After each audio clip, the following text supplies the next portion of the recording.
Hello everyone, welcome to the chemistry. आज हम लेके आए हैं हमारा एक और सवाल और क्लास नंबर 6। इस क्लास में हम लोग ये सवाल का आंसर करेंगे और इसके रिगार्डिंग जो थ्योरी है जो कि मेनली साइक्लोहेक्सानोन सिस्टम पे कैसे न्यूक्लियोफिलिक अटैक होता है, एक्सियल पोजीशन में होता है या फिर इक्वेटोरियल पोजीशन में होता है, ये सारा चीज़ हम इस क्लास में डिस्कस करेंगे। जो हमारे ये क्लास पहली बार देख रहे हैं तो उसको मैं सजेस्ट करूँगा क्लास 1 to 5 देख के इस क्लास में आए। हर एक क्लास में एक एक सवाल मैंने कराया है और उसके रिगार्डिंग थ्योरी मैंने प्रैक्टिस कराया है। ये जो मैं सवाल करा रहा हूँ ये CSIR नेट गेट स्टैंडर्ड का है, तो इसका सजेस्टिव क्वेश्चंस भी आप मान सकते हो और ये भी आप सोच सकते हो कि एक एक क्वेश्चन लेके उसके रिगार्डिंग अगर हम थ्योरी रिवाइज करते चले तो एग्ज़ाम से पहले आप सबको बहुत सुविधा होगी। जो भी इम्पोर्टेंट टॉपिक्स है थोड़ा बहुत जैसा कि अभी रिसेंट पैटर्न जैसे फॉलो हो रहा है उसको ध्यान में रखते हुए कुछ प्रीवियस ईयर्स लेके या फिर कुछ अपने मैं क्वेश्चन बनाया हूँ डिफरेंट किताब पढ़ के, तो ये सब मिलके हमारा ये जो लेक्चर सीरीज़ चल रहा है। तो पहला वाला लेक्चर भी देख सकते हो उधर। क्लास 1 to 5 में 5 question with several new topic मैंने डिस्कस किया है। तो आज के क्लास में भी हम बहुत कुछ नया जानने वाले हैं, तो बिना कुछ देरी के शुरू करते हैं। वीडियो एंड तक देखना, उम्मीद है आप सबको ये पसंद आएगी। अब देखो ये वाला जो सवाल है इस पे क्या बोल रहे हैं कि ऐसा वाला साइक्लोहेक्सानोन सिस्टम है which is basically 3-methyl cyclohexanone system, जहाँ पे इसका रिडक्शन हुआ है। इनका रिडक्शन हुआ है मेनली ये सारा जो रिएक्शंस है इस पे क्या हुआ है, हाइड्राइड इक्विवेलेंट है इनका एडिशन हुआ है इधर। Okay, so either that is aluminium hydride और इट इज़ बोरोहाइड्राइड। ओके, ऐसे हाइड्राइड इंसर्शन हुआ है। So which is basically a nucleophilic attack. अब ये जो न्यूक्लियोफिलिक अटैक हो रहा है ये साइक्लोहेक्सानोन काइंड ऑफ सिस्टम में, तो इसका स्टीरियोकेमिस्ट्री क्या होगा ये प्रेडिक्ट करना बहुत इंपॉर्टेंट है। इसके रिगार्डिंग बहुत सारा सवाल पिछले जो प्रीवियस ईयर्स है पैटर्न है उस पर आपको मिल जाएगा। बहुत सारा सवाल ऑलरेडी पूछ चुके हैं क्योंकि ये बहुत ही इंपॉर्टेंट एक टॉपिक है। तो चलो बिना कुछ देरी करके हम थोड़ा देख लेते हैं कि पहली बात तो एक साइक्लोहेक्सेन स्ट्रक्चर कुछ ऐसा होता है जब वो चेयर फॉर्मेशन में होता है। वैसे तो कुछ और फॉर्मेशन भी होता है जैसे कि हाफ चेयर, ट्विस्ट बोट है ना, तो उनमें से ये जो चेयर फॉर्म है ये सबसे ज़्यादा स्टेबल फॉर्म माना जाता है क्योंकि इसका जो इसका जो डिस्टेबलाइजिंग जो फोर्स है वो बहुत कम है। तो इसके रिगार्डिंग अगर हम देखते हैं तो हर एक कार्बन में ऐसा हाइड्रोजन जुड़ा हुआ है, राइट। ये जो हाइड्रोजन इधर है इसको अगर ध्यान से आप देखोगे तो क्या होगा, इनका 2 पोजीशन है। एक पोजीशन क्या है, देखो सारा ये स्ट्रेट बॉन्ड जो है ना, ऐसा वाला एकदम जो शार्प जो बॉन्ड्स दिख रहा है, ये वाला जो है ये जो बॉन्ड मैंने रेड कलर में दिखाया है ये सारा क्या है, इनको एक्सियल पोजीशन बोलते हैं। Okay, this all are axial position, right. और मैं अब ग्रीन कलर में जो दिखा रहा हूँ ऐसा वाला जो बॉन्ड्स है उसको क्या बोलते हैं, equatorial bond. Okay, equatorial bond. अब जनरल ट्रेंड क्या होता है, मानो कि कोई ग्रुप मैंने ऐसे एक्सियल पोजीशन में अगर लगा देते हैं तो उस पर क्या होता है, जो उसका सेम साइड पे जो 2 और एक्सियल पोजीशन में हाइड्रोजन्स है, ओके, माना कि बाकी हाइड्रोजन्स ड्रॉ कर लो, तो क्या होगा, कोई भी ग्रुप अगर ऐसे एक्सियल पोजीशन में होगा तो उसके रिगार्डिंग इनके साथ क्या होगा, एक स्टेरिक रिपल्शन होगा। ओके, एक रिपल्सन होगा जो क्या करेगा, ये जो ग्रुप है इसको थोड़ा मतलब ये जो ग्रुप का जो एडिशन हुआ है इस पोजीशन में इस ग्रुप को थोड़ा सा डिस्टेबलाइज कर देगा। अब इसको अवॉइड करने के लिए ये ग्रुप के पास क्या ऑप्शन है, ये ग्रुप जा सकता है इक्वेटोरियल पोजीशन में। इक्वेटोरियल पोजीशन में ऐसा कोई भी डिस्टेबलाइजिंग इंटरेक्शन ये ग्रुप नहीं फेस करेगा। ओके, ये जो इक्वेटोरियल पोजीशन है इस पे इस ग्रुप के लिए कोई भी डिस्टेबलाइजिंग फोर्स एक्ट नहीं हो रहा। ये जो डिस्टेबलाइजिंग फोर्स है इसको बोलते हैं 1,3 डाई एक्सियल इंटरेक्शन। मैंने बहुत बेसिक से पढ़ा रहा हूँ ताकि जो थ्योरी है ये पूरा एकदम रिविजन भी हो जाए इसके रिगार्डिंग, और मतलब क्वेश्चंस जो दूसरा जो क्वेश्चन आएगा इससे रिलेटेड वो आप लोग आंसर भी कर पाओ। ओके, तो ये हो गया हमारा साइक्लोहेक्सेन सिस्टम का जो पाकर्ड स्ट्रक्चर है, जो कि चेयर फॉर्म है, उस पर जो स्टेबलाइजिंग और डिस्टेबलाइजिंग इंटरेक्शन है। मैं बाद में और भी वीडियोस बनाऊंगा स्टीरियो केमिस्ट्री के ऊपर, जहाँ पे ये वाला जो टॉपिक है डिटेल हम डिस्कस करेंगे। इसके रिगार्डिंग ग्रुप का पोजीशन कैसा होगा क्या नहीं होगा ये देखेंगे। तो हालांकि अभी तक जो पता चल रहा है कि कोई भी ग्रुप का नेचुरल प्रेफरेंस क्या होता है वो इक्वेटोरियल पोजीशन पे आए ताकि उसका रिपल्शन कम हो। ओके, अब आते हैं हमारा इस क्वेश्चन में। इस क्वेश्चन में अगर देखा जाए तो इस पे साइक्लोहेक्सानोन सिस्टम यूज हुआ है, right. It's not a purely cyclohexane system, it's cyclohexanone. तो साइक्लोहेक्सानोन में अगर देखो जहाँ पे एक ऐसा डबल बॉन्ड है, अब इस पे न्यूक्लियोफाइल अगर आएगा तो कहाँ पर होगा, इसका ये जो पोजीशन है ये वाला पोजीशन है इलेक्ट्रोफिलिक पोजीशन, राइट। अब ये इलेक्ट्रोफिलिक पोजीशन पे न्यूक्लियोफाइल अटैक करेगा। इसके पास दो ऑप्शन है। एक ऑप्शन क्या होगा, एक ऑप्शन होगा ये सीधा इसी पोजीशन से अटैक करे जो कि equatorial attack, equatorial attack. Okay, equatorial position से अगर अटैक होता है तो क्या होगा, ये न्यूक्लियोफाइल इधर आके अटैक करेगा तो ये C double bond O minus हो जाएगा, है ना, जो डबल बॉन्ड ब्रेक हो गए। और ब्रेक होने के बाद हमें क्या मिलेगा स्ट्रक्चर, ये न्यूक्लियोफाइल आया है कहाँ से, इक्वेटोरियल पोजीशन से, सो न्यूक्लियोफाइल हो गया इधर। और जो O माइनस, ओके, जो कि आफ्टर वर्कअप OH हो जाएगा, वो एक्सियल पोजीशन में बिलोंग करेगा, राइट। तो ऐसा वाला हमें सिस्टम मिल जाएगा। अब क्या बोल रहा है, इसी न्यूक्लियोफाइल के पास एक और ऑप्शन है, ये एक्सियल पोजीशन से अगर अटैक करते हैं, if this attacks from axial position, तब क्या होगा, तब जो प्रोडक्ट बनेगा अपना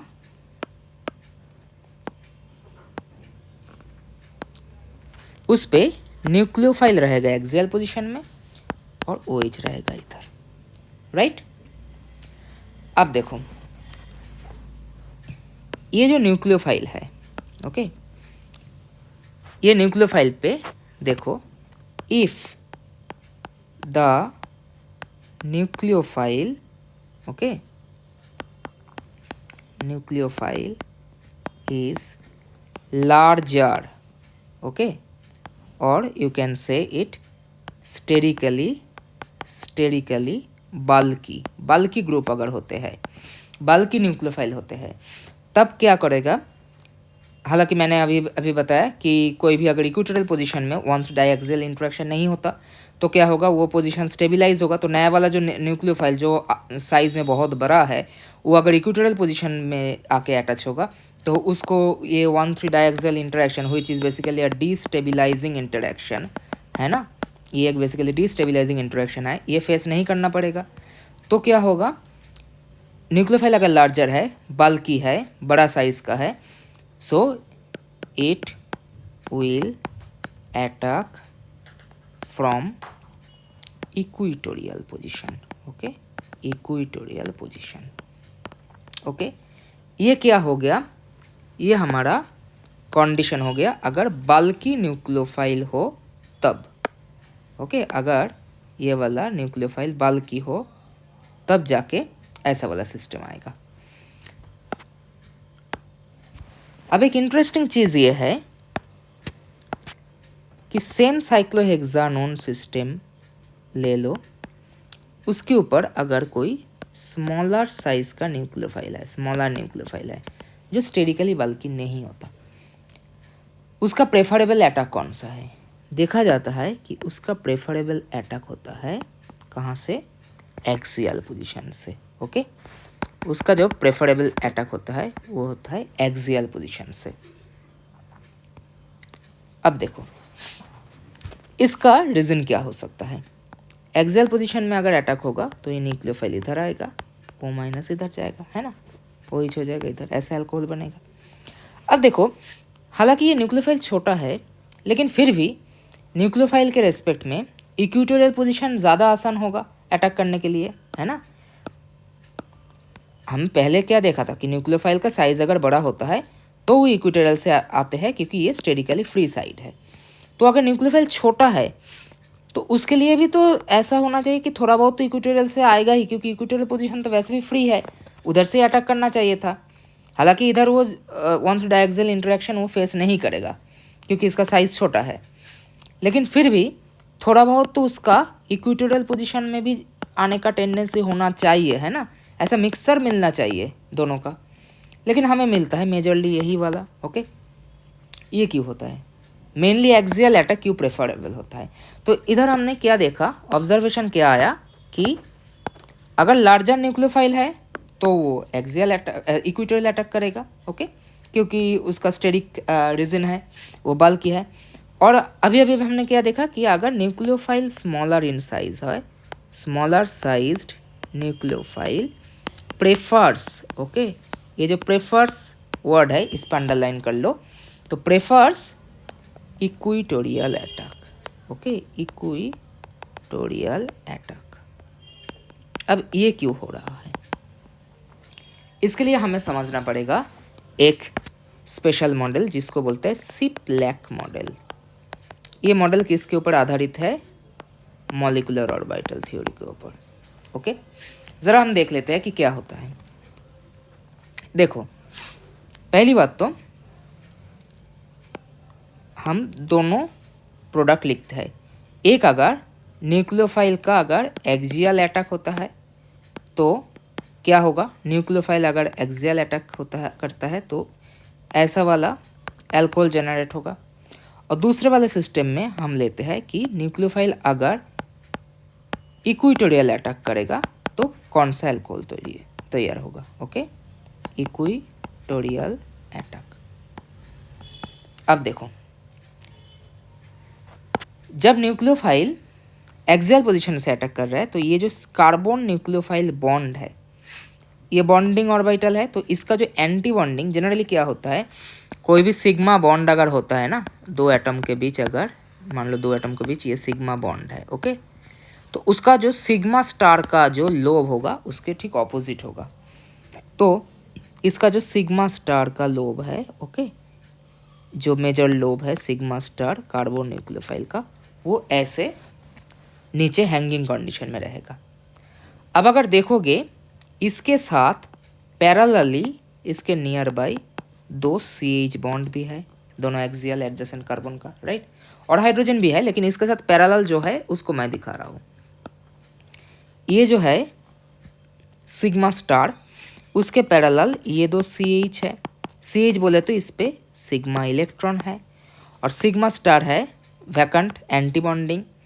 अब क्या होगा, जैसे कि हमारा हाइपर कॉन्जुगेशन होता है कुछ हद तक वैसा ही ऐसा वाला जो एडजेसेंट जो सिग्मा बॉन्ड है सिग्मा CH है, उधर से सिग्मा स्टार में एक इलेक्ट्रॉन ऐसे डिलोकलाइजिंग इफेक्ट होगा। ओके, ऐसे डिलोकलाइजेशन होगा जहाँ पे हम सोच सकते हैं कि ये सिग्मा CH जो है, ये जो CH सिग्मा बॉन्ड का जो इलेक्ट्रॉन है वो कहाँ पे जा रहा है, डिलोकलाइज हो रहा है। सिग्मा CH जो है वो जा रहा है sigma star C nucleophile. Okay, ये जो सिग्मा CH का जो इलेक्ट्रॉन है वो सिग्मा स्टार जो C न्यूक्लियोफाइल जो और लोब है उस पे जाके स्टेबलाइज करेगा।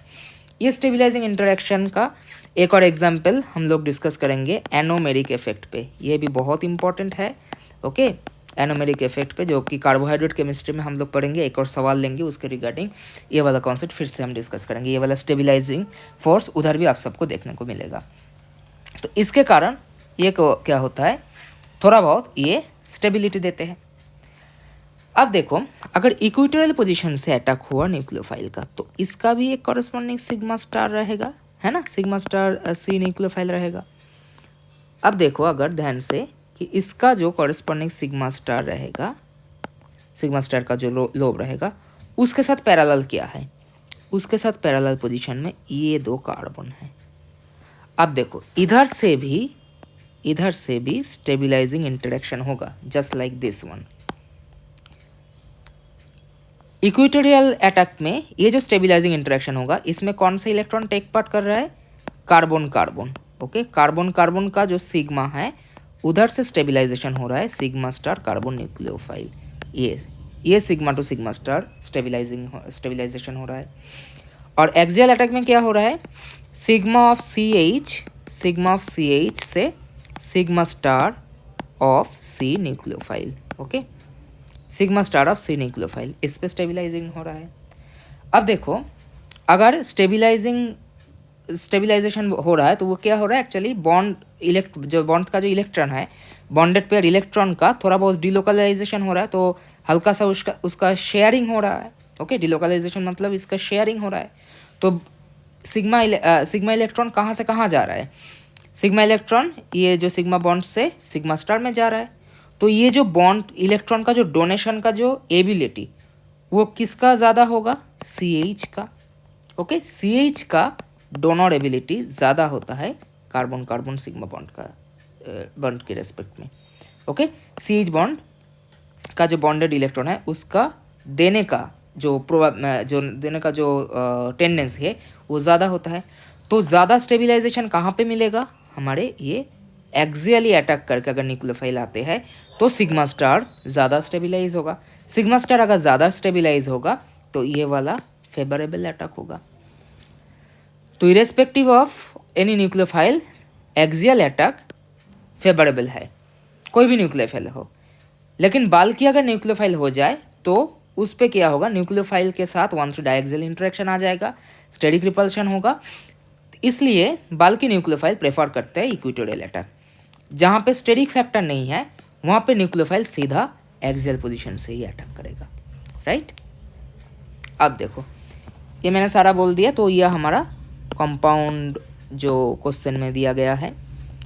इसका अगर देखोगे तो मोस्ट स्टेबिलाइज्ड का क्या पर है, ये जो मिथाइल है, ये जो 1, 2, 3 पोजीशन में जो मिथाइल है, मैंने क्या बोला, कोई भी ग्रुप अगर इक्वेटोरियल में रहेगा तो वो स्टेबल होगा, तो this is the most stable conformer. अब इस पे सिप्लक मॉडल के ज़रिए क्या बोल सकते हैं कि एक्सियल अटैक इसमें फेवरेबल होगा, क्योंकि एक्सियल अटैक से अगर कोई न्यूक्लियोफाइल इधर आते हैं तो उसके लिए ऐसा सिग्मा CH से स्टेबिलाइजेशन हो रहा है, जो स्टेबिलाइजिंग इंटरेक्शन CH पे ज़्यादा होगा CC के रेस्पेक्ट पे, क्योंकि जो CH इलेक्ट्रॉन डोनेशन ईजियर होता है एज़ कम्पेयर टू CC से डोनेशन। एक्चुअली ये डोनेशन नहीं हो रहा, ये कुछ हद तक शेयरिंग हो रहा है, लेकिन फिर भी उसको तो देना पड़ेगा ना, तो देने का टेंडेंसी जिसका ज़्यादा होगा उसका स्टेबिलाइजिंग पावर भी उतना ज़्यादा होगा, राइट। तो इस दोनों में से A और B में से अगर कंपेयर किया जाए तो A ज़्यादा स्टेबल है क्योंकि CH डोनेशन ईजियर है, राइट। तो एक्सियल अटैक हो गया फेवरेबल।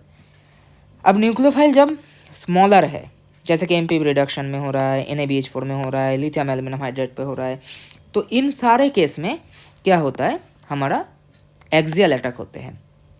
एक्सियल अटैक अगर होंगे तो हाइड्राइड इक्विवेलेंट अगर एक्सियल पोजीशन से आएगा तो CH बॉन्ड एक्सियल होगा और ये COH इक्वेटोरियल होगा।